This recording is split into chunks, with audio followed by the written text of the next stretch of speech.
السلام علیکم ورحمۃ اللہ وبرکاتہ۔ نحمدہ ونصلی علی رسولہ الکریم، اما بعد۔ قابل قدر صدر صاحب اور معزز اساتذہ اکرام، میں آپ حضرات کا شکر گزار ہوں کہ مجھ جیسے ادنا سا طالب علم کو یوم آزادی کے موقع پر کچھ بولنے کا موقع دیا۔ مذہب نہیں سکھاتا آپس میں بیر رکھنا، مذہب نہیں سکھاتا آپس میں بیر رکھنا، ہندی ہے ہم وطن ہے ہندوستان ہمارا۔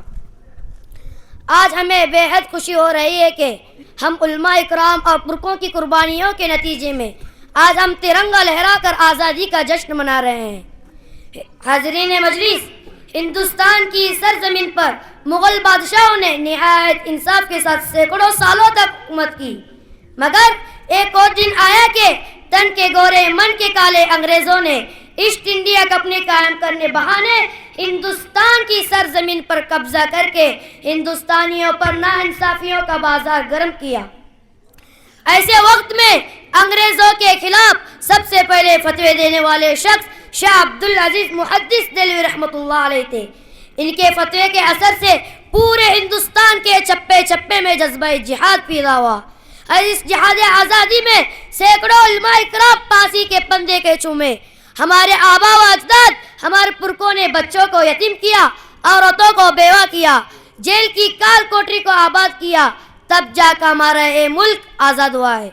حاضرین مجلس، ان مجاہدین آزادی کی ایک بڑی لسٹ ہے جن میں ہندو بھی ہے اور مسلمان بھی ہے۔ اس ملک کی آزادی میں سب نے مل کر قربانیاں دی ہیں۔ چنانچہ ایک وقت وہ بھی آیا کہ ہندو و مسلم دونوں نے مل کر ایک ہی پلیٹ میں کھانا کھایا اور ملکی اتحاد و اتفاق کا مظاہرہ کیا۔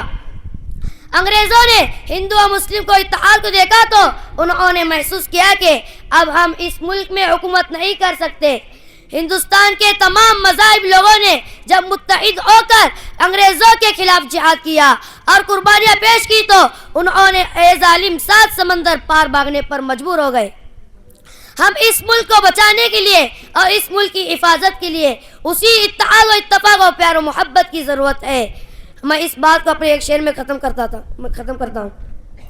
وطن کی فکر کر ناداں مصیبت آنے والی ہے، وطن کی فکر کر ناداں مصیبت آنے والی ہے، تیری بربادیوں کے مشورے ہیں آسمانوں میں، نہ سمجھو گے تو مٹ جاؤ گے اے ہندوستان والو، نہ سمجھو گے تو مٹ جاؤ گے اے ہندوستان والو، تمہاری داستان تک نہ ہوگی ان داستانوں میں۔ وما علینا الا البلاغ۔